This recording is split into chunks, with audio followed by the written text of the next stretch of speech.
Shalom, selamat siang, salam Gereja Kepenuhan Kristus. Hari ini kita akan sama-sama melanjutkan perenungan firman Tuhan di dalam kitab 1 Yohanes, dan kita sudah sampai di pasal 2 di ayat-ayat yang terakhir. Kita akan baca mulai yang kita akan lanjutkan dimulai dari ayatnya yang ke-22. Siapakah pendusta itu? Bukankah dia yang menyangkal bahwa Yesus adalah Kristus? Dia itu adalah antikristus, yaitu dia yang menyangkal baik Bapa maupun Anak. Saudara, di sini dilanjutkan penjelasan tentang siapa antikristus itu.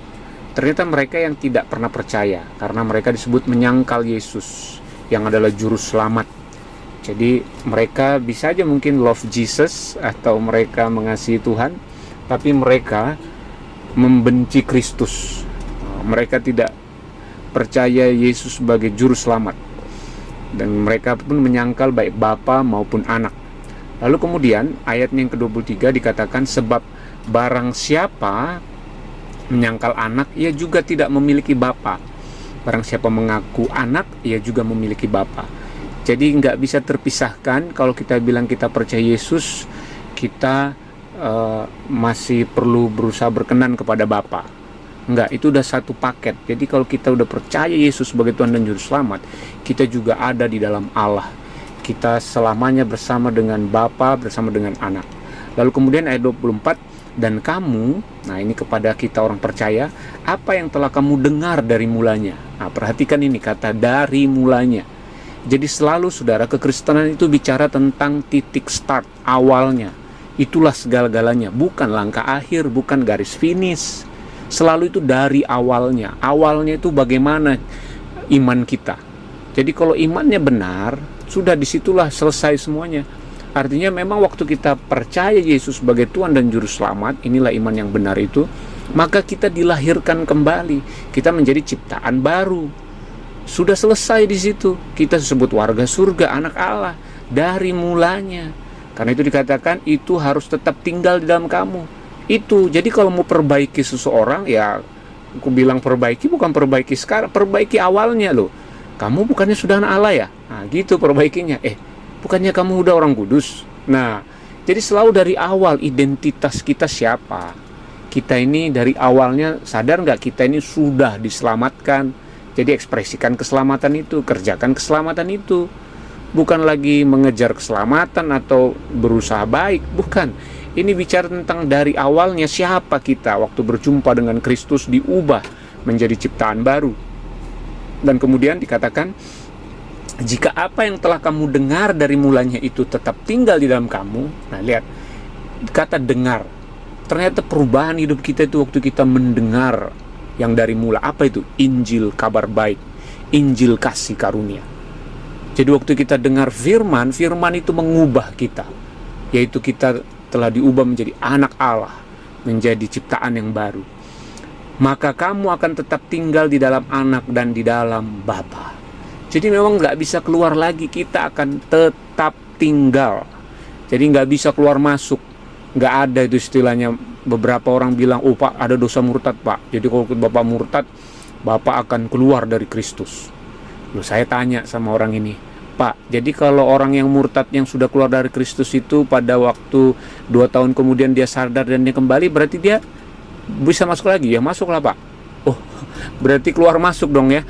Lahir baru, murtad, terus percaya, balik, bertobat, lahir baru lagi, terus nanti digoda cewek, murtad lagi. Nggak begitu kekristenan. Kekristenan itu sekali untuk selama-lamanya, tetap di dalam, dan kita bisa masuk ke dalam bukan karena perbuatan kita baik atau jahat.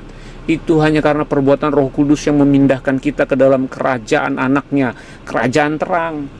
Dan kalau kita sudah di dalam, selamanya kita di dalam Anak dan di dalam Bapa.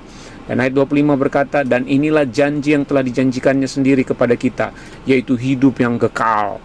Jadi kita sudah punya hidup yang kekal. Anak Tuhan mungkin masih bisa jatuh dalam dosa, tapi tidak bisa hidup dalam dosa. Kita sudah di dalam kekekalan, kita hanya tertipu, itu pun hanya perbuatan dan pikiran yang bisa gagal. Tapi pribadinya tetap selama-lamanya adalah anak Allah.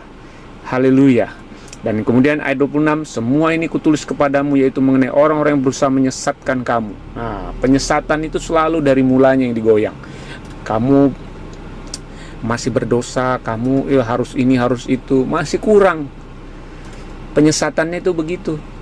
Lalu kemudian ayat 27, sebab di dalam diri kamu tetap ada pengurapan yang telah kamu terima daripadanya. Jadi Roh Kudus itu sudah ada di dalam kita, yang sudah kita terima dan tetap ada. Karena itu tidak perlu kamu diajar oleh orang lain. Jadi sebenarnya kita nggak perlu diajar, maksudnya di sini mengenal Tuhan, bagaimana supaya sebenarnya kita sudah punya naluri itu, kita sudah punya DNA Tuhan. Kita hanya perlu apa? Meneguhkan, menyadarkan, mengingatkan. Nggak perlu diajar kayak dari nol gitu, yang kayak belum tahu apa-apa. Enggak. Kalau Ben itu anak saya, sebenarnya nggak perlu diajar bagaimana dia jadi anak saya. Dia hanya perlu diingatkan, disadarkan, karena dia sudah anak saya. Nggak ada apapun yang bisa belajar supaya jadi anak saya. Enggak. Dia belajar bagaimana hidup sebagai anak, bukan bagaimana menjadi anak. Demikianlah kita, saudara. Kita ini hanya belajar hidup sebagai anak Allah, bukan belajar hidup supaya menjadi anak Allah. Haleluya. Lalu kemudian dikatakan, saudara, tetapi sebagaimana pengurapannya mengajar kamu tentang segala sesuatu, dan pengajarannya itu benar, tidak dusta, dan sebagaimana ia dahulu telah mengajar kamu, demikian hendaknya kamu tetap tinggal di dalam Dia. Jadi karena kita sudah di dalam Dia, Dia akan terus mengajar kita. Roh Kudus itu yang memimpin kita dari dalam keluar. Karena itu mulailah tinggal di dalam Dia, itu dalam arti ekspresikan kekristenan kita, kehidupan Kristus yang sudah ada dalam diri kita. Sudah di dalam, ekspresikan keluar. Kita adalah gereja kepenuhan Kristus. Lalu ayat 28, maka sekarang anak-anakku, tinggallah di dalam Kristus, supaya apabila ia menyatakan dirinya, kita beroleh keberanian percaya dan tidak usah malu terhadap Dia pada hari kedatangannya. Jikalau kamu tahu bahwa ia adalah benar, kamu harus tahu juga bahwa setiap orang yang berbuat kebenaran lahir daripadanya. Jadi saudara, kebenaran, sang kebenaran itu sudah di dalam kita. Karena itu, ketahuilah bahwa hasrat hatimu yang paling jujur, yang paling sejati adalah engkau hidup benar. Engkau berpikir benar, melakukan benar. Itulah dirimu yang apa adanya. Itulah dirimu yang sesungguhnya. Karena itu, just be yourself. Jadilah dirimu sendiri apa adanya. Yaitu kamu adalah orang benar, anak Allah. Selama-lamanya engkau sudah punya hidup kekal. Ekspresikan itu keluar. Itulah paris yang sejati. Itulah Bapak Ibu Saudara yang sejati. Bahwa engkau adalah anak-anak Allah yang sangat dikasihi. Haleluya. Salam Gereja Kepenuhan Kristus. Tuhan Yesus memberkati.